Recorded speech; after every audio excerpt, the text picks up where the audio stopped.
جواب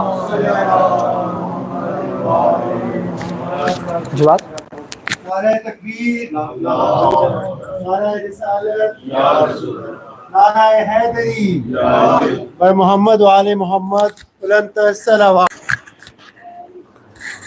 رحم اللہ من قرأ الفاتحہ۔ بسم اللہ الرحمن الرحیم الحمد للہ الرحمن الرحیم مالک یوم الدین اياک نستعین اهدنا الصراط المستقیم صراط الذین انعمت علیہم غیر المغضوب علیہم ولا الضالین۔ بسم اللہ الرحمن الرحیم بسم اللہ والصلاة لا شریک له اللہ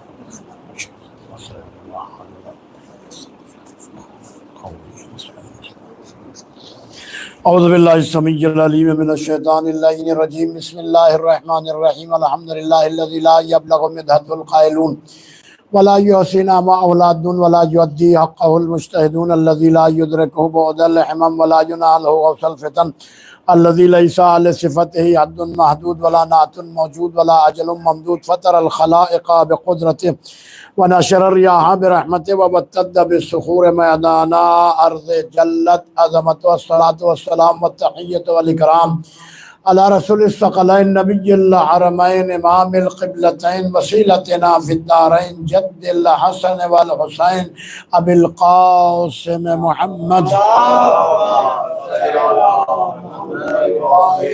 ثم الصلاة والسلام علی ولیہ ووصیہ ووزیرہ وعمینہ وصاحبہ عطرتہ وقال رسول اللہ صلی اللہ علیہ وآلہ وسلم فی شان ضربت علی یوم الخندق افضل من عبادت الثقلین وعلی بیتہ الطیبین الطاہرین المعصومین ولعنۃ اللہ علی اعدائہم اجمعین اما بعد فقد قال اللہ فی کتابہ المجید وفرقانہ الحمید وقولہ الحق وہو اصدق الصادقین بسم اللہ الرحمن الرحیم یا ایھا الذین آمنوا اطیعوا اللہ واطیعوا الرسول واولی الامر منکم۔ صلوات پڑھ دیں محمد۔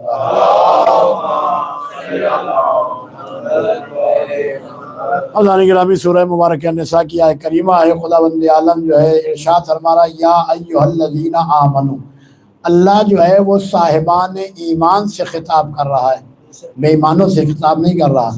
اللہ نے جہاں جہاں بھی قرآن مجید میں اگر نماز کا تقاضا کیا تو صاحبان ایمان سے کیا، روزے کا تقاضا کیا تو صاحبان ایمان سے کیا، اطاعت کا اگر تقاضا کیا تو صاحبان ایمان سے کیا۔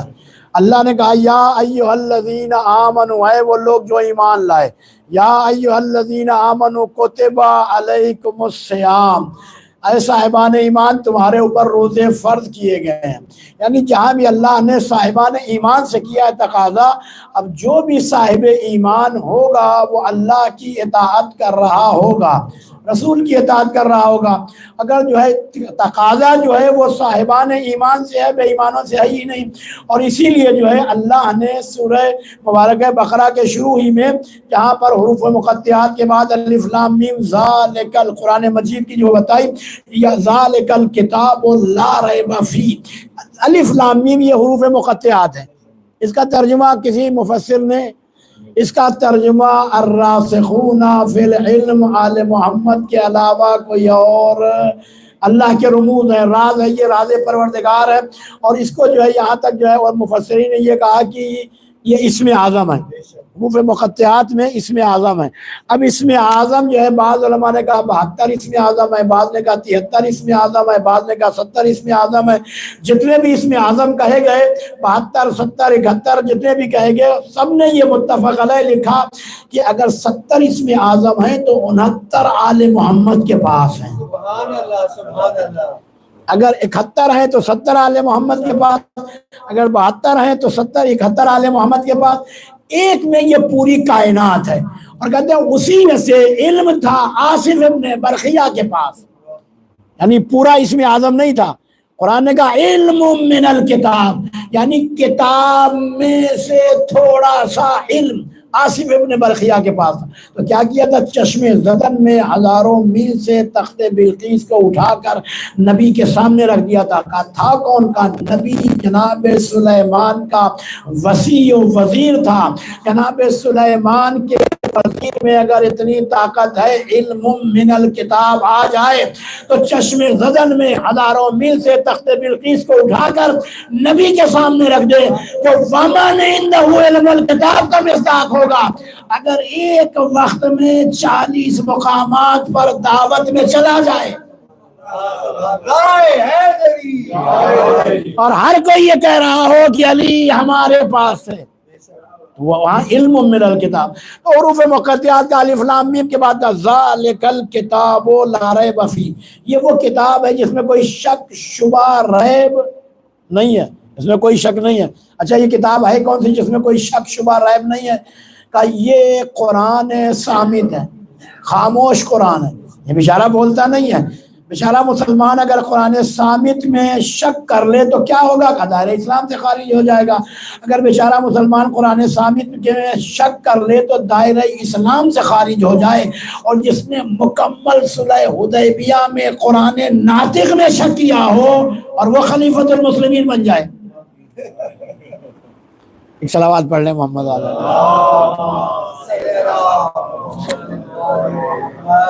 ذالک الکتاب لا ریب فیہ، اس میں کوئی شک نہیں ہے، شبہ نہیں ہے، ریب نہیں ہے۔ اچھا پھر کہا ھدی للمتقین، یہ قرآن جو ہے وہ متقین کے لیے ہدایت، اس کا مطلب متقی کو بھی ہدایت کی ضرورت پڑتی ہے۔ اگر متقی کو ہدایت کی ضرورت نہ ہوتی تو قرآن کبھی نہیں کہتا ھدی للمتقین، یہ قرآن متقین کے لیے ہدایت۔ کون سے متقین کا؟ یؤمنون بالغیب، جو غیب کے اوپر ایمان رکھتے ہیں، یقیمون الصلاۃ، نماز کو قائم کرتے ہیں۔ نماز کو قائم کرنا، ہمارے یہاں بھی لوگ اکثر کہتے ہیں نماز قائم کرنے کا حکم ہے، پڑھنے کا تھوڑی ہے، اس چکر میں پڑھتے ہی نہیں ہیں۔ در محمد و آل محمد بلندر صلوات۔ یقیمون الصلاۃ، نماز کو قائم کرتے ہیں، اور مما رزقناہم ينفقون، اللہ نے جو دیا ہے رزق اس میں سے اللہ کی راہ میں خرچ بھی کرتے ہیں۔ تو متقین جو ہے، قرآن متقین کے لیے ہدایت ہے۔ یہ مہینہ جو ہے پورا مہینہ قرآن کے نزول کا مہینہ ہے۔ دنیا کی واحد کتاب قرآن مجید ہے جس کے اوپر چھٹے امام ارشاد فرماتے ہیں اس قرآن کو دیکھنا عبادت ہے۔ النظر الی مصحف القرآن عبادت، قرآن مجید کا دیکھنا عبادت۔ پھر فرماتے ہیں قراءتہ عبادت، پڑھنا بھی عبادت ہے۔ پھر جو ہے فرمایا کہ پڑھنا ہی نہیں، پھر ارشاد فرمایا استماع عبادت، اس کا سننا بھی عبادت ہے۔ دیکھنا عبادت، پڑھنا عبادت، سننا عبادت۔ اچھا پڑھنے کے لیے ہم نے قرآن سے جو ہے بڑے بڑے بہانے نکالے ہوتے، ہاں قرآن پڑھنے کے لیے جب اچھا بیچارہ نکلتے، بیچارہ مظلوم اتنا ہے، 40ویں پہ نکل آیا، برسی پہ نکل آیا، سویم پہ نکل آیا۔ اچھا 40ویں سویم برسی پہ اگر نہ نکلے تو نکلتا ہے کب؟ جب مسافر جا رہا ہو سفر پہ۔ اچھا جس کو قرآن کے نیچے سے نکالتے ہیں، گھر والے یہ نہیں سوچتے ہیں کہ اس نے پڑھا بھی ہے یا نہیں ہے، اس کو اس قرآن میں سے آیت الکرسی آتی بھی ہے یا نہیں آتی، لیکن اس کو قرآن کے نیچے سے گزار دیتے ہیں۔ بڑا مظلوم ہے قرآن۔ پڑھنے کے لیے ہم نے بہانہ یہ نکالا کہ جی ہماری سپیڈ بڑی کم ہے، جس محفل میں سے پارہ شروع کریں اسی محفل میں ختم بھی کریں، ہم سے ختم ہی نہیں ہوگا، اتنی دیر میں مجلس ختم ہو جائے گی یا جو ہے فاتحہ شروع ہو جائے گا وغیرہ وغیرہ، بہت سے بہانے ہم نے۔ یاد رکھیے گا اللہ نے قرآن مجید کے سپارے نازل نہیں کیے، یہ جو 30 جز ہیں اللہ نے 30 جز نہیں نازل کیے، یہ جز بعد میں بنائے گئے۔ اللہ نے صورتیں نازل کی ہیں، آیات نازل کی ہیں۔ قرآن اپنے پڑھنے کے لیے کہہ کیا رہا ہے؟ قرآن کہہ رہا ہے فَقْرَؤُوا مَا تَيَسَّرَ مِنَ الْقُرْآنِ، قرآن میں سے جتنا ممکن ہو اتنا پڑھو۔ بے شک، سبحان اللہ، سبحان اللہ۔ سپارہ ختم کرنے کی قید نہیں ہے کہ جو ہے سپارہ ختم کرنا ہے، نہیں، جتنا ممکن ہو۔ اور چھٹے امام نے تو یہاں تک ارشاد فرما دیا اگر کوئی انسان 24 گھنٹے میں سے قرآن مجید میں سے 10 آیتوں کی تلاوت کرتا ہے، ارشاد فرمایا اس کا نام فرشتے کبھی غافلین میں نہیں لکھتے۔ سبحان اللہ، سبحان 10 آیتیں قرآن مجید میں سے اگر آپ پڑھ لیں تو بڑا آسان ہے۔ صبح اٹھ کے ایک سورہ الحمد پڑھ لیں اور ایک سورہ توحید پڑھ لیں، 7 آیتیں اس میں، 5 اس میں، 12، اور ہم 7 اور جو ہے 12، 5، 14 ہی کے ہم سبحان اللہ، سبحان اللہ۔ نعرہ حیدری، چپ کر کے جو ہے صبح اٹھے ایک سورہ الحمد، یہ سب کو آتی ہے، سورہ توحید سب کو آتی ہے، مختصر سے اگر پڑھ لیں گے نا تو کبھی غافلین میں شمار، 24 گھنٹے میں فرشتے غافلین میں شمار نہیں کریں گے۔ اس لیے غفلت ایک بہت بڑا ایک عذاب ہے، انسان جو ہے وہ غافل ہو جائے، غافلین میں شمار نہ ہو، ہم جو ہے بیدار رہیں۔ تو قرآن مجید جس کا دیکھنا بھی عبادت ہے، پڑھنا عبادت ہے، سننا عبادت۔ اللہ نے اس قرآن کو اسی مہینے میں نازل کیا، اور اس مہینے میں ایک قرآن نہیں 2 قرآن نازل ہوئے، ایک قرآن صامت نازل ہوا، ایک قرآن ناطق نازل ہوا۔ قرآن ناطق 15 رمضان کو نازل ہوا ہے، اور قرآن صامت جو ہے وہ 23 رمضان کو۔ نعرہ حیدری، تو اللہ نے ناطق اور جو ہے صامت دونوں کو ساتھ ساتھ ہمارے لیے بھیجا ہے کہ صامت کو پڑھیں اور ناطق سے پوچھیں کہ اس کا مطلب کیا ہے۔ تو قرآن مجید نے جو ہے سب سے پہلے ہم سے تقاضا جو کیا وہ اطاعت کا، یا ایھا الذین آمنوا، اے صاحبان ایمان اطاعت کرو اللہ کی، رسول کی، صاحبان امر کی۔ اچھا جلدی سے، اللہ کی اطاعت میں اللہ کی اطاعت کرنے والے بڑے ہیں، ان میں ابلیس بھی ہے، ناراض نہ ہو، ایک ابلیس بہت بڑا اللہ کا صرف اللہ کا ماننے والا تھا اور اللہ کی بڑی اطاعت کرنے والا تھا، تو کہتا تجھے مانتا ہوں، تیری عبادت کروں گا، تیرے علاوہ اللہ نے کہا مجھے مانے گا، میرے والے کو نہیں مانے گا تو میں اپنی عبادت بھی قبول نہیں کروں گا۔ میرے ساتھ ساتھ جو ہے وہ جس کو میں منوا رہا ہوں اس کو بھی ماننا ضروری ہے۔ تو اللہ کی اطاعت میں کسی کو کوئی اختلاف نہیں۔ اچھا رسول کی اطاعت میں بھی اتنا کوئی اختلاف، اصل میں اختلاف ہے صاحبان امر میں۔ اس صاحبان امر کون ہے اس میں؟ اچھا بعض حضرات کہتے ہیں صاحبان امر وہی ہیں جو ان کے پاس حکومت میں جو بھی بیٹھے ہیں، جو بھی حاکم ہے، وزیر اعظم، صدر، وہی حاکم ہے، وہی جو ہے۔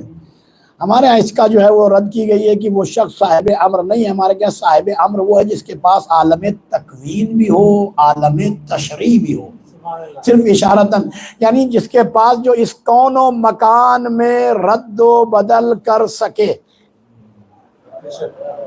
رد و بدل سے مراد اب دیکھیں، جیسے مثال یہ ہے کہ امام حسن جب خطبہ دے رہے تھے، شامی نے جو ہے، آپ نے کہا کہ اللہ نے مجھے اتنا اختیار دیا، اگر میں چاہوں زمین کو آسمان، آسمان کو زمین، اور جو ہے مشرق کو مغرب، مغرب کو مشرق، جنوب کو شمال، عراق کو شام، شام کو عراق کر دوں۔ تو مجمع سے ایک شامی کھڑا ہوا، اس نے کہا فرزند رسول کو کیوں کہہ رہا ہے جو کر نہیں سکتے؟ تو آپ کی زبان سے نکل آیا، کہاں آ گئی مردوں کے مجمع میں۔ واہ واہ واہ واہ واہ، نعرہ حیدری۔ تو یہ شامی کہتا ہے کہ میں عورت ہو گیا تھا اور تمام آثار میرے اوپر عورتوں کے جو ہے وہ نمودار ہو گئے، تو اپنے آپ کو مجمع میں چھپانے لگا۔ امام نے ارشاد فرمایا میں نے تجھے ہی عورت نہیں بنایا ہے، بلکہ تیرے شوہر کو میں نے مرد بنا دیا ہے۔ واہ واہ واہ، نعرہ حیدری۔ اور جو ہے روایت میں ہے کہ یہ جو ہے عراق شامی تھا اور اس کی بیوی عراقی تھی۔ جو آپ نے اشارہ کیا اگر میں شام کو عراق، عراق کو شام کر دوں، تو آپ نے ارشاد فرمایا کہ دیکھ میں نے میری بیوی کو مرد بنا دیا، تجھے عورت بنا دیا۔ تو جہاں اختیار ہے کہ یعنی کون و مکان میں جو رد و بدل کر سکے۔ اچھا اس مسئلے کو حضرت جابر ابن عبداللہ الانصاری، پیغمبر کے صحابی، جلیل القدر صحابی ہیں، ایسا صحابی جو صحابیت کا ڈھنڈورا پیٹتے ہیں، ان صحابیوں کا ذکر کوئی نہیں کرتا۔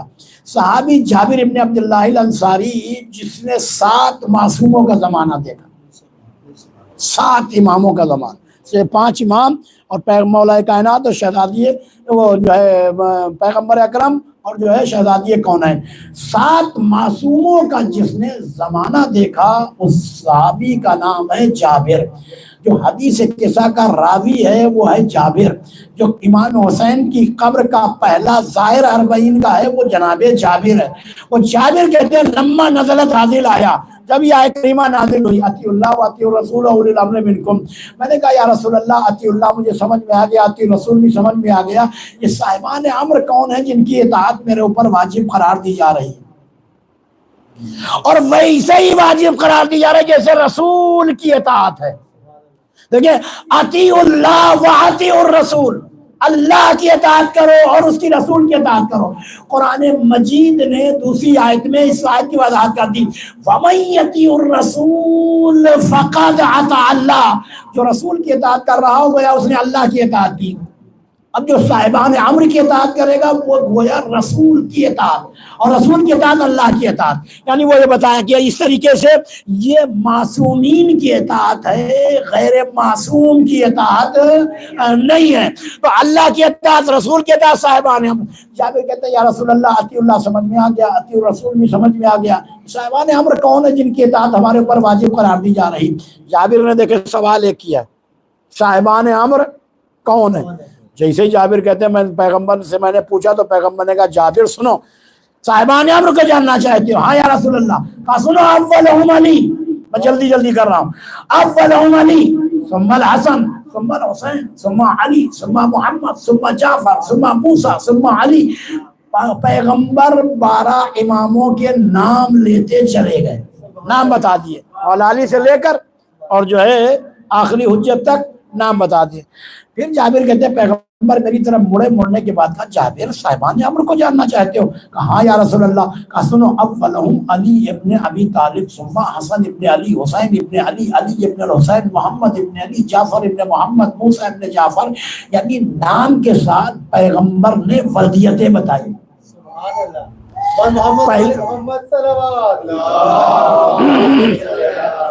پہلی روایت میں صرف نام بتائے، دوسری میں نام کے ساتھ ولدیتیں بتائیں۔ اب تاریخ اسلام میں جہاں بھی جس کی بھی ولدیت مشکوک ہوگی ان کو اس روایت سے دشمنی ہوگی یا نہیں ہوگی؟ نام بتائے، نام بتانے کے بعد خطرہ موجود تھا کہ شاید اس آیت کے نزول کے بعد کوئی نام رکھ لے اپنے بیٹے کا علی، تو کہے آیت میرے بیٹے کے لیے، یا حسن۔ پیغمبر نے کہا ہر علی نہیں جن کے باپ ابو طالب ہیں، ہر حسن نہیں جن کے بابا علی ہیں، ہر حسین نہیں جن کے بابا علی ہیں، ہر علی نہیں جن کے بابا حسین ہیں۔ یعنی نام کے ساتھ پیغمبر مسلسل ولدیتیں بتاتے چلے گئے، اور جب ولدیتیں بتا دی نا تو بتانے کے بعد جو ہے پھر پیغمبر کہتے، جابر کہتے ہیں پیغمبر میری طرف مڑے، جابر صاحبان امر کو جاننا چاہتے ہیں؟ ہاں یا رسول اللہ۔ کہا سنو، اولہم علی المرتضی ثم حسن مجتبی، حسین سید الشہداء، علی العابدین، محمد باقر النبیین، جعفر صادق، موسی کاظم، علی رضا، محمد جواد۔ یعنی نام کے ساتھ القابات بھی بتاتے چلے گئے۔ پہلی روایت میں نام، دوسری میں ولدیتیں، تیسری میں جو ہے نام کے ساتھ القابات بھی بتائے۔ اور القابات بتانے کے بعد لیکن لقب انسان کو کم ملتا ہے، پیغمبر القابات ان کے بتا رہے ہیں جو ابھی عالم شہود میں نہیں ہے، عالم غیب میں ہے۔ جو عالم غیب میں ہے، عالم شہود میں نہیں ہے، دنیا میں نہیں، سارے کے سارے آئے۔ لیکن یا رسول اللہ لقب تو اس وقت ملتا ہے جب انسان اپنے کردار کا لوہا منوا لے۔ کردار دیکھ کے امت جو ہے، جیسے قائد اعظم ماں کے پیٹ سے تھوڑی پیدا ہوئے تھے کہ قائد اعظم تھے۔ قائد اعظم کب کہا؟ جب پوری امت کو پاکستان جیسی ایک اسٹیٹ بنا کے دے دی تو پوری قوم نے کہا قائد اعظم۔ یہ خمینی صاحب کو رہبر کبیر کہا جاتا ہے۔ یہ القابات کردار سامنے ہو تب لقب ملتا ہے، امت کردار دیکھتی ہے تو پھر لقب ملتا ہے۔ تو یا رسول اللہ سب کے سب امام اس دنیا میں نہیں آئے ہیں، ابھی عالم غیب میں ہیں، تو آپ ان کے کرداروں کے بارے میں بتا رہے ہیں۔ تو پیغمبر نے کہا یہ تو میں نے پہلے کہہ دیا، اولنا محمد، اوسطنا محمد، وآخرنا محمد، وکلنا محمد، ہم سب کا کردار ایک ہے۔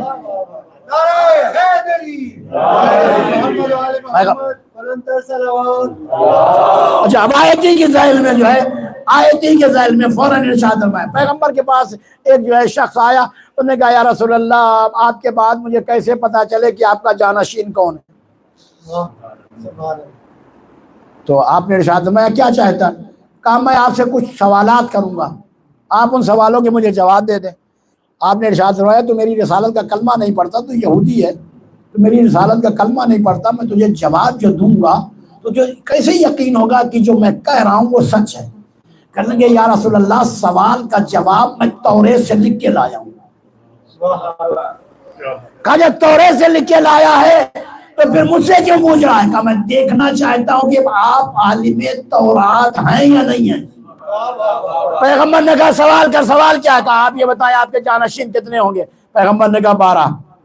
اس نے تحریر نکال کے کہا صدقتا یا رسول اللہ، کہا ان کے نام بتائیں، پیغمبر نے نام بتائے، ان کی ولدیتیں بتائیں، ان کے القابات بتائیں، ایک ایک ولدیت القاب ملاتا چلا گیا، سارے جب جوابات مل گئے نا تو کہنے لگا آپ نے بالکل صحیح فرمایا، نہیں ایسے ہی توریت میں یہ نام درج ہے۔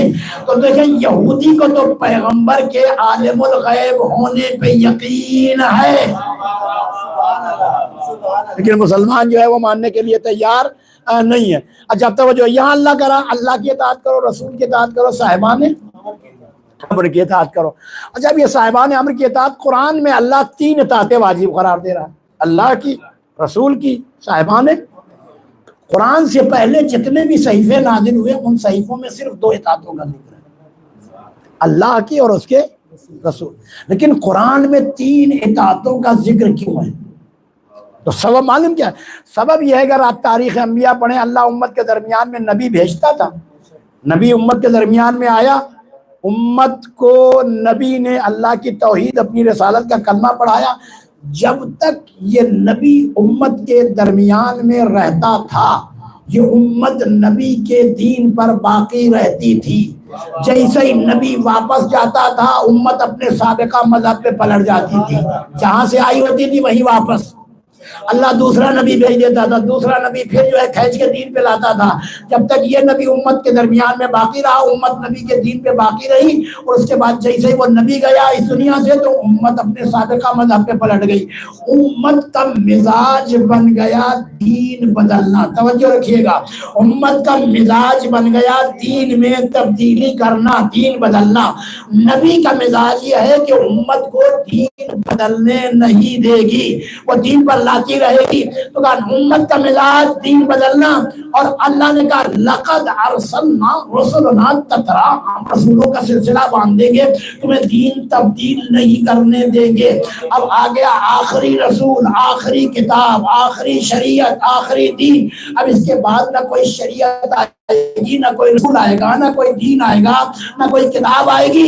اب جو ہے امت کو پیغمبر نے جو دین سمجھایا ہے 23 برس مکے اور مدینے میں ہجرت کرنا پڑی، طائف جانا پڑا، لہو لہان ہونا پڑا، پتھر پیغمبر کو کھانا پڑے، نبی کے جانے کے بعد امت کے درمیان میں یہ خطرہ موجود ہے کہ کہیں امت اپنے سابقہ مذہبوں پہ نہ پلٹ جائے۔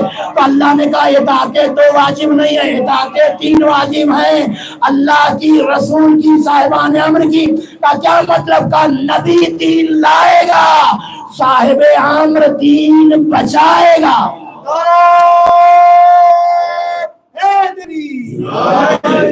امام کا کام ہے دین کی حفاظت کرنا، اسی لیے اللہ نے کہا اب اطاعتیں 2 نہیں ہیں، 3 اطاعتیں واجب ہیں۔ اچھا میرے اللہ یہ بتا دیا یہ اطاعت کرو، اللہ کی کرو، رسول کی کرو، صاحبان، یہ بھی بتا دے کس کی نہ کروں؟ اچھا اللہ نے یہ بھی بتایا قرآن میں، اللہ نے قرآن نے کہا کس کی اطاعت نہ کرو۔ اللہ نے کہا فلا تطیع المکذبین، جھوٹوں کی اطاعت نہ کرنا، یعنی جھوٹوں کی کس کے؟ پھر سچوں کی اطاعت کرنا۔ اور پیغمبر نے مباہلے میں سمجھا دیا کہ سچے کون ہیں۔ فلا تطیع المکذبین، جھوٹوں کی اطاعت نہ کرنا۔ فدوا لو تدہنوا فیدہنون، میرے حبیب عقیدہ توحید میں آ کے تم سے کہتے ہیں تم کچھ نرم ہو جاؤ، کچھ ہم نرم ہو جائیں، درمیان میں آ کے مصالحت کر لیں۔ میرے حبیب کبھی بدعقیدہ کی تقلید نہ کرنا، بدعقیدہ کی جو ہے اطاعت نہ کرنا۔ فدوا لو تدہنوا فیدہنون، پھر ارشاد فرمایا فلا تطیع کل حلاف، جو بہت زیادہ قسمیں کھائے اس کی اطاعت نہ کرنا۔ حلاف یعنی بہت زیادہ قسمیں کھانے والا، بعض لوگوں نے تکیہ کلام بنایا ہوتا نا قسم کا۔ ایک صلوات پڑھ لیں مولانا، اب جا کے دیکھیے گا قرآن میں کس کی سورہ نون والقلم کی آیات، فلا تطیع کل حلاف، جو بہت زیادہ قسمیں کھائے اس کی اطاعت نہ کرنا۔ حماز مشاء بنمیم، جو بدبخت ہو اس کی اطاعت نہ کرنا۔ نمیم جو چغل خور ہو، جس کے پیٹ میں بات نہ رکتی ہے۔ ادھر سے سنی، 2 مومنوں کو لڑانے میں بڑا کردار ہوتا ہے، ادھر سے سنی ادھر، 2 بھائیوں کے درمیان میں ادھر کی ادھر لگانے والا چغل خور، اطاعت نہ کرنا۔ پھر ارشاد فرمایا مناع للخیر، جو خیر سے، نیکی سے روک دے اس کی اطاعت نہ کرنا۔ حلاف کی اطاعت نہ کرنا، چغلخور کی اطاعت نہ کرنا، من للخیر کی اطاعت نہ، وطلن جو سرکش ہو اس کی اطاعت نہ کرنا، سرکش کی اطاعت، اور آخر میں لفظ کا زنیم، جس کا بڑے ادب سے جو ہے ترجمہ کر رہا ہوں، جس کا شجرہ خراب ہو اس کی اطاعت نہ کرنا۔ 1400 برس سے مسلمانوں کو یہی تو بتاتے چلے آئے، جسے چاہے حکمران بنا لو، بنانے سے پہلے اس کے شجرے کی طرف دیکھ لیا کرو۔ اللہ کی اطاعت، پروردگار ان کے، اللہ نے کہا ان کی اطاعت نہ کرنا، جس میں یہ صفات نہ پائی جاتی ہوں قرآن نے اسے کہا ہے صاحب امر، ان کی اطاعت کرنا۔ اور وہ صاحب امر جن کی اطاعت کو اللہ نے ہمارے اوپر واجب قرار دیا ہے، ایک نہیں 14 صاحب امر ہے، 14 صاحب امر، اور ان میں جو ہے جہاں پیغمبر صاحب پہلا صاحب امر پیغمبر اکرم صلی اللہ علیہ وآلہ وسلم، اس کے بعد جو ہے دوسری شہزادی کونین فاطمہ زہرا سلام اللہ علیہا، شہزادی کونین صاحب امر، اور اس کے بعد پھر مولا کائنات اماموں میں پہلا صاحب امر علی ابن ابی طالب علیہ السلام، کائنات علی سے بڑا کوئی عالم نہیں تھا بعد پیغمبر، انا عبد من عبید محمد، پیغمبر فرماتے ہیں کہ میں، مولا فرماتے ہیں میں پیغمبر کے، یہاں وہ غلام نہ لیجئے گا معنی، یعنی عبید جو ہے وہ غلام کے معنی میں ہے، لیکن وہ ان معنی میں نہ لیجئے گا جیسے آپ کے یہاں کوئی ملازم ہوتا ہے، لیکن انا عبد من عبید محمد، میں محمد کے غلاموں میں سے ایک غلام ہوں، یعنی پیغمبر کے شاگردوں میں سے ایک شاگرد ہوں۔ ہم علی کے فضائل معلوم کیوں بیان کرتے ہیں؟ ہم کہتے ہیں پیغمبر کے شاگرد کو دیکھو، پیغمبر کو پہچانو، جس نبی کے شاگرد کا یہ علم ہے تو پھر استاد کے علم کا عالم کیا ہوگا؟ جس کو پیغمبر نے پڑھایا ہے وہ علی ابن ابی طالب علیہ السلام ہے، پیغمبر نے، مولا کائنات علی ابن پیغمبر، مولا فرماتے ہیں کہ پیغمبر نے مجھے ایسے علم بھرایا زکن زکا، جیسے کبوتر بچے کو دانا بھراتا ہے۔ وہ مولا کائنات جو ہے فرماتے ہیں میں پیغمبر کے شاگرد ہوں، ایک شاگرد ہوں، اور شاگرد خاص جیسا کائنات میں کہ علی کے جیسا کوئی شاگرد پیغمبر نہیں، ایسا شاگرد جو ہے جو استاد کی رسالت کی گواہی دے رہا ہے، ہے تو شاگرد لیکن سب سے پہلے پیغمبر کی رسالت کی گواہی جو دینے والا ہے وہ علی ابن ابی طالب علیہ السلام ہے۔ پیغمبر کی تبلیغ میں سب سے زیادہ جو ہے مدد کرنے والا وہ علی ابن ابی طالب علیہ السلام ہے۔ پیغمبر کی جو جنگیں تھیں ان کو لڑنے والا علی ابن ابی طالب علیہ السلام ہے۔ ہر مرحلے پر جو ہے، اسی لیے فرماتے تھے مولا کہ ارشاد فرماتے ہیں نصرت الانبیاء سرن نصرت محمد مصطفیٰ جہرن، میں نے تمام انبیاء کی مدد کی لیکن چھپ کے مدد کی ہے، لیکن جو پیغمبر کی مدد کی ہے وہ کھل کے مدد کی ہے۔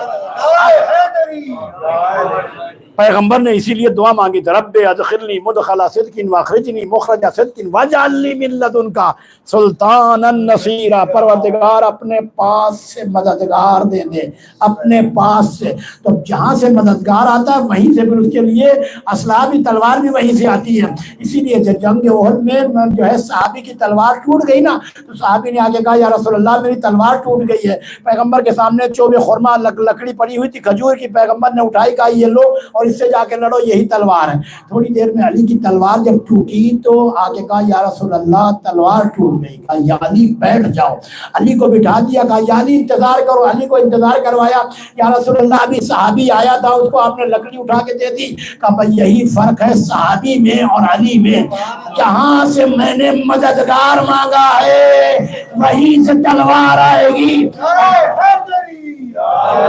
اور علی انتظار کر رہے تھے کہ جبریل یہ قصیدہ پڑھتے ہوئے لا فتح الا علی لا سیف الا ذوالفقار، نہ علی جیسا کوئی جوان ہے نہ ذوالفقار جیسی کوئی تلوار ہے، اور ذوالفقار تلوار جو ہے وہ ذوالفقار ہی ہے، یہ علی یا اولاد علی کے علاوہ کسی کے ہاتھ میں زیب بھی نہیں دیتا۔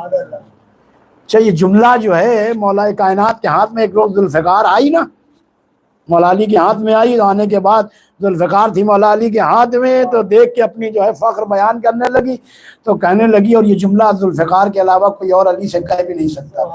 مولا کے ہاتھ میں آئی، کہتی ہے نام میرا ذوالفقار کہتی ہوں میں ہزار میں، نام میرا ذوالفقار کہتی ہوں میں ہزار میں، اور آگے علی سے ہاتھ بھر رہتی ہوں کارزار میں. یہ جملہ مولا علی سے ہے، کوئی اور ذوالفقاری کے آگے علی سے ہاتھ بھر رہتی ہوں کارزار میں. اور پھر اس کے بعد کہتی ہے پشتے جمل پہ آپ ہیں، جائیے لوٹ جائیے، مرد تو بچا نہیں آپ کے شمار میں.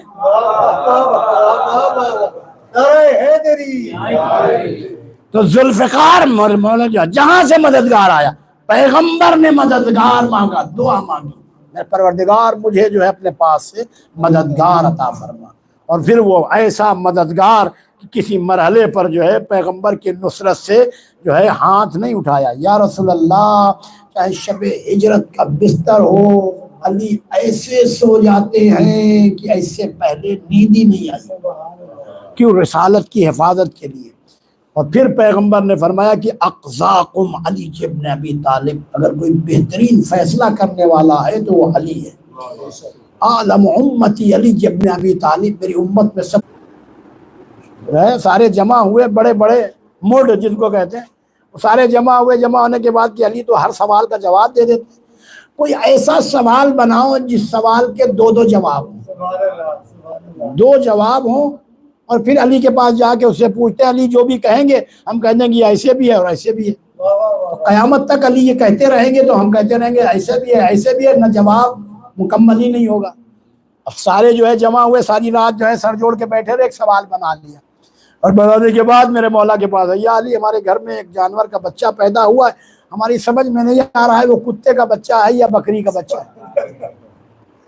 آپ نے کہا جاؤ اس کے سامنے پانی رکھو. اب دیکھیں ہم دو جواب ہیں، اب جو بھی مولا کہیں گے کہتے ہیں یا علی کبھی ایسے کرتا ہے کبھی ویسے کرتا ہے. آپ نے کہا جاؤ اس کے سامنے پانی رکھو، اگر پانی گھونٹ سے پیے تو بکری ہے، زبان سے چاٹ کے پیے تو کتا ہے. یا علی کبھی ایسے پیتا ہے کبھی ویسے پیتا ہے. آپ نے کہا اس کے بیٹھنے کا طریقہ دیکھو، اگر بیٹھے اگلے پیر توڑ کے تو بکری ہے اور آگے پھیلا کے بیٹھے تو کتا ہے. یا علی کبھی ایسے بیٹھتا ہے کبھی ویسے بیٹھتا ہے. آپ نے کہا اس کو بکریوں کے گلے میں چھوڑو، اگر بکریوں کے درمیان میں چلے تو بکری ہے اور اگر سائڈوں میں چلے تو کتا ہے. کہا یا علی کبھی ایسے چلتا ہے کبھی ویسے چلتا ہے، یہ بھی کر کے دیکھ لیا. آپ نے کہا جو ہے جو بھی مولا کہتے رہے کہ یہ بھی ہے، وہ کہتے تھے یہ بھی ہے اور ایسا بھی ہے اور ایسا بھی ہے. آپ نے جو ہے ارشاد فرمایا گوشت ڈالو، اگر گوشت کھائے تو کتا ہے، گھاس ڈالو گھاس کھائے تو بکری کا. یا علی کبھی گوشت کھاتا ہے کبھی گھاس کھاتا ہے. مولا سمجھ گیا کہ تم جس مشورے سے آئے ہو اور پروپیگنڈے کے ساتھ آئے ہو کر کے مشورہ کر کے میں جو بھی کہتا رہوں گا تم قیامت تک کہتے رہو گے کبھی ایسا کرتا کبھی ویسا. لیکن جو سوال کے راستوں کو مسدود کر دے اسے علی ابن ابی طالب کہتے ہیں. ایک مرتبہ کہا جاؤ، جانے کے بعد اسے ذبح کر دو. جا کے ذبح کرنے کے بعد دیکھو اگر ایک ہاتھ نکلے تو کتا ہے اور اگر اوجھلی نکلے تو بکری ہے. اب نہیں کہہ سکے یا علی 2 مرتبہ ذبح کیا، ایک مرتبہ یہ نکلا ایک مرتبہ وہ نکلا. اب آ کے کہو کہ ایسا بھی ہے ویسا بھی ہے. تو جو سوال کے راستوں کو مسدود کرے اسے علی ابن ابی طالب. تم جیسے بھی بنا کے لے آؤ. میرے مولا نے ارشاد فرماتے میں زمین سے زیادہ آسمان کے راستے ہو جاؤں. علی سے بڑا فضائل میں مناقب میں کوئی انسان بعد پیغمبر نہیں تھا، لیکن مظلوم بھی علی سے زیادہ کائنات میں کوئی نہیں تھا. مظلومیت مولا کائنات بھی جتنا مظلوم مولا کائنات علی ابن ابی طالب ہے، کائنات میں کوئی مظلوم آپ کو ملے گا نہیں. بعد پیغمبر دیکھیں مظلومیت بعد پیغمبر کی وفات کے بعد جناب زہرا سلام اللہ علیہ گریہ فرماتی تھی، بقی میں لے جا کے مولا چھوڑ کے آتی. امت نے جو مظالم ڈھائے تھے پیغمبر نے پہلے ہی شہزادی سے اور مولا کائنات سے فرما دیا علی میں تمہارے اوپر یہ مظالم ہوں گے.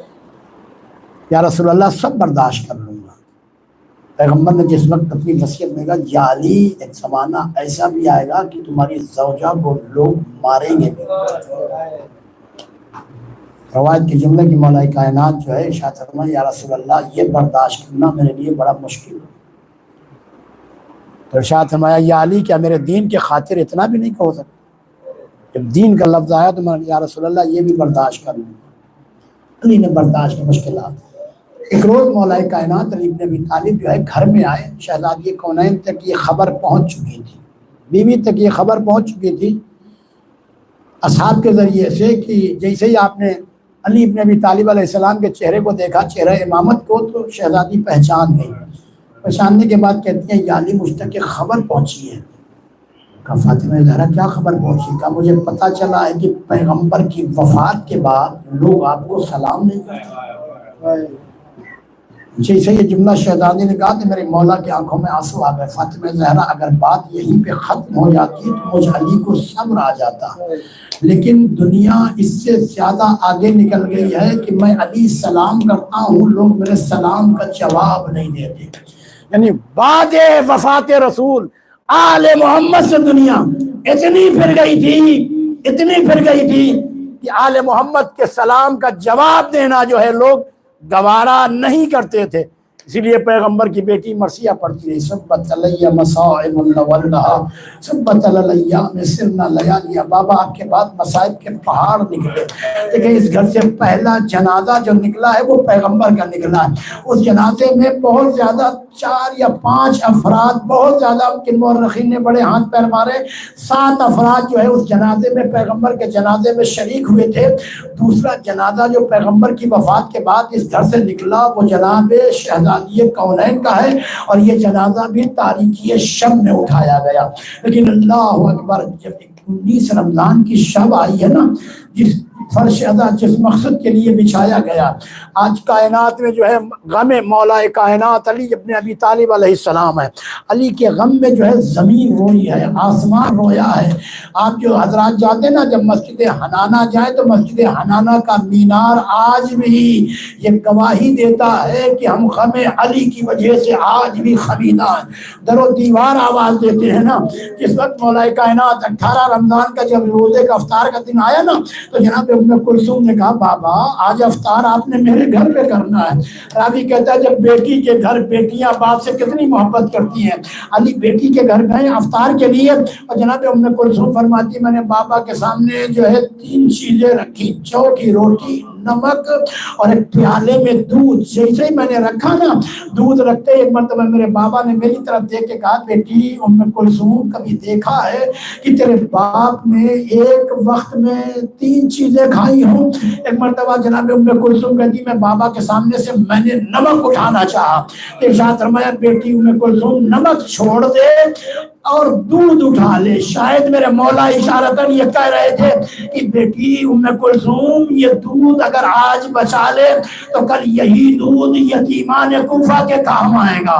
اللہ اکبر۔ جناب ام کلثوم کہتی میرے بابا نے نمک سے افطار کیا، اور افطار کرنے کے بعد اپنی نماز اور تعقیبات وغیرہ انجام دیتے رہے، اور دینے کے بعد جب نصف شب گزری تو صحن میں آئے، اور آنے کے بعد ایک آسمان کے ستاروں کو دیکھ کے کہا اے آسمان کے ستاروں، تم نے علی کو کبھی سوتے ہوئے نہیں دیکھا، راتوں کو سوتے ہوئے نہیں دیکھا، گواہ رہنا کہ علی راتوں کو کبھی سوئے نہیں۔ ساری رات میرے مولا نے عبادت میں، سحر کا وقت آیا، سحر کیا، سحر کرنے کے بعد جب گھر سے نکلنے لگے نا، جیسے ہی گھر سے نکلنے لگے تو گھر میں پلے ہوئے پرندے، مرغابیاں ایک مرتبہ علی کے سامنے چاروں طرف دائرہ بنا لیتی ہیں، اور دائرہ بنا کے منقار سے ابا کا دامن پکڑ کے کھینچ کے کہتی ہیں زبان بے زبانی سے مولا اگر آج آپ چلے گئے تو ہم بغیر ایمان کے ہو جائیں گے، مولا آپ نہ جائیے، دشمن جو ہے آپ کے تعاقب میں بیٹھا ہے۔ مولا نے ایک مرتبہ امام حسن جب ان کی فریاد سنی نا مرغابیوں کی، امام حسن کو بلایا، بلا کے کہا میرے لال حسن یہ دیکھو بے زبان جانور ہیں، بیٹا اگر میری شہادت کے بعد ان کے کھانے پانی کا خیال نہ رکھ سکنا نا تو ان کو آزاد کر دینا تاکہ یہ اپنا رزق خود تلاش کر لیں، اور بیٹا اگر جو ہے ان کو آزاد اگر نہ کر پانا تو ان کو آزاد کر دینا، یہ اپنا رزق خود تلاش کرے، ورنہ انہیں وقت پہ کھانا دینا، وقت پہ پانی دینا۔ میں کہوں گا مولا شہادت سے پہلے وصیت کر رہے ہیں گھر میں پلے ہوئے پرندوں کی، لیکن کربلا میں آ کے دیکھیں حسین کی یتیم بچی سکینہ پیاس سے تڑپ رہی ہے، بھوک سے تڑپ رہی ہے، ہائے پیاس۔ اللہ اکبر۔ علی گھر سے باہر آئے، اور آنے کے بعد مسجد میں جیسے ہی پہنچے در مسجد نے ایک مرتبہ دامن پکڑ لیا، علی نے جو ہے دامن کو جو ہے چھڑا اٹھایا. اس کے بعد علی جو ہے مسجد میں آئے تو دیکھا قاتل اوندے منہ پڑا ہے، اور قاتل کو علی نے جگایا. جگاتے ہوئے مرتبہ ٹھوکر مار کے کہتے ہیں اٹھ، یہ وقت نماز کا ہے نہ کہ یہ سونے کا. یعنی علی نے جو قاتل کو بھی نماز کے لیے اٹھائے، اسے علی ابن ابی طالب، علی نے قاتل کو اٹھایا، گلدستہ اذان پہ گئے، اور کوفے والوں نے علی کے لہجے میں آج بھی وہ مسجد کوفہ سے اذان کی آواز آتی ہے، اللہ اکبر. لہجہ علی میں جو ہے اذان جو ہے، یا لہجہ علی میں علی اکبر نے اذان دی یا علی نے اذان دی. مسجد کوفہ میں 19ویں کی صبح کو جب علی نے اذان دی، اور اذان دینے کے بعد جب اذان دے چکے مصلی عبادت پہ آئے، محراب عبادت میں آئے، علی جو ہے اپنی نماز کے لیے اصحاب نے صفیں بنانا شروع کی. علی کی نماز کا ابھی سجدہ اولا مکمل ہوا، دوسرا سجدہ تھا کہ جیسے ہی جو ہے دوسرے سجدے سے ایک مرتبہ پیشانی رکھی کہ ظالم کی تلوار اٹھی، کہ ظالم نے فرق مبارک مولا کائنات پر ایک ضرب کاری لگائی. جیسے ہی ضرب کا لگانا تھا، ایک مرتبہ علی نے آواز دی بسم اللہ و باللہ فزت برب الکعبہ، رب کعبہ کی قسم میں علی کامیاب، میرا دشمن ناکام. وہ علی جس جو فاتح خیبر تھا، کہ ایک مرتبہ زمین مسجد کوفہ کے محراب کی مٹی اٹھاتے تھے علی اور اپنے زخم میں ڈالتے تھے. جبریل نے آواز دی تحدمت ارکان الہدی قتل علی المرتضی. جیسے جبریل نے آواز دی نا، کوفے میں زلزلہ آنا شروع ہوا. ایک مرتبہ جو ہے در و دیوار ٹکرا رہے تھے. جناب زینب دوڑی ہوئی امام حسن کے پاس آئی، بھیا حسن دیکھو یہ جبریل کیسی صدا دے رہا ہے کہ بابا قتل ہو گئے. امام حسن مسجد میں جیسے ہی آئے تو امام والا کائنات نے دیکھا، میرے لال پہلے نماز مکمل کرواؤ. بیٹا حسن نماز، امام حسن نے نماز مکمل کروائی. علی نے بیٹھ کے نماز مکمل کی، جو ہے سر مبارک پر کپڑا بندھا ہوا ہے، اور بندھے ہونے کے بعد اب اصحاب علی کو اٹھا کر لے کے گھر کی طرف چلے. پر آپ نے پرسہ دیا، اللہ جو ہے آپ کے پرسے کو قبول فرمائے، فیصل صاحب کی توفیقات میں اضافہ فرمائے کہ ایک مرتبہ جو ہے لے کے امام حسن، امام حسین اور جو ہے اولاد علی ابن ابی طالب اصحاب لے کے گھر کی طرف چلے. ابھی گھر کی طرف جا رہے تھے، گھر کے قریب جب پہنچنے لگے نا تو ایک مرتبہ آواز دی، بیٹا حسن میرے اصحاب سے کہو یہیں سے مجھ سے رخصت ہو جائیں، یہیں سے مجھے چھوڑ کے اپنے اپنے گھروں کو چلے جائیں. امام حسن نے کہا بابا کیوں؟ کہا بابا اس لیے بیٹا تو جبریل یہ خط صدا دے چکا ہے کہ علی مرتضی قتل ہو گئے، تیری بہنیں میرا انتظار کر رہی ہیں، میری بیٹیاں گھر میں انتظار کر رہی ہیں. اس زخمی حالت میں، خون آلود حالت میں جب بیٹیاں مجھے دیکھیں گی تو بیٹیوں کی رونے کی آواز بلند ہوگی، اور میں یہ نہیں چاہتا کہ میری زندگی میں میری بیٹیوں کی رونے کی آواز میرے اصحاب کے کان میں جائے. اے میرے اصحاب چلے جاؤ. اللہ اکبر. میں کہوں گا مولا آپ نے کوفے میں اپنے آپ کو زخمی حالت میں دے کر بیٹیوں کی آواز اصحاب کے کان میں جانا پسند نہیں کی، لیکن یہی بیٹی زینب سن 61 ہجری میں کوفے کے بازاروں میں علی کے لہجے میں خطبہ دے رہی تھی، اور منادی ندا دے رہا تھا یہ علی کی بیٹیاں ہیں، واہ محمدہ واہ علیہ واہ حسینہ کی صدق. الا لعنت اللہ علی القوم الظالمین سیعلم الذین ظلموا وإیاهم منکم. الہی بحق زہرا و ابیہا و بالہا و بنیہا و سر المستودعفیہ. الہی بحق امام زمان پروردگار ہماری اس عبادت کو اپنی بارگاہ میں قبول منظور فرما، ہم سب کے گناہان صغیرہ و کبیرہ معاف فرما. فیصل صاحب کی سزاداری کو اپنی بارگاہ میں قبول منظور فرما، مولا کائنات کے جو ہے عزاداروں میں شمار فرما. فیصل صاحب کی والدہ کو صحت کاملہ عنایت فرما، کہ والد صاحب کی مغفرت فرما، خاندان کے تمام مرحومین کی مغفرت فرما. فیصل صاحب کے رزق میں برکت عنایت فرما پروردگار ان کو دشمن کی نظر بس سے محفوظ فرما، حاسدوں کے حسد سے محفوظ فرما، شریر کے شر سے محفوظ فرما، عرضی و سماوی بلیات سے محفوظ فرما۔ فیصل صاحب کے بچوں کو پروردگار زیور علم سے آراستہ فرما، مقروض کا قرض غیب سے ادا فرما، پروردگار حاضرین کی توفیقات میں اضافہ فرما، منجی عالم بشریت امام زمانہ کے ظہور میں تعجیل فرما، ہم سب کو امام کے آوان و انصار میں مشہور فرما۔ فیصل صاحب کی اہلیہ کو پروردگار بحق امام زمان، بحق شہزادی کونین، بحق جناب زینب سلام اللہ علیہ، سیرت جناب زینب اور شہزادی کونین پہ چلنے کی توفیق عنایت فرما، صحت و تندرستی کے ساتھ طول عمر عنایت فرما۔ پروردگار تجھے واسطہ اپنی عزت و جلال کا فیصل صاحب کی اہلیہ کو ان کے بچوں کی بہترین تربیت کرنے کی توفیق عنایت فرما، امام کے ظہور میں تعجیل فرما۔ ربنا تقبل منا انک انت السمیع العلیم، آمین یا رب العالمین۔ پر محمد و آل محمد صلی اللہ علیہ وسلم۔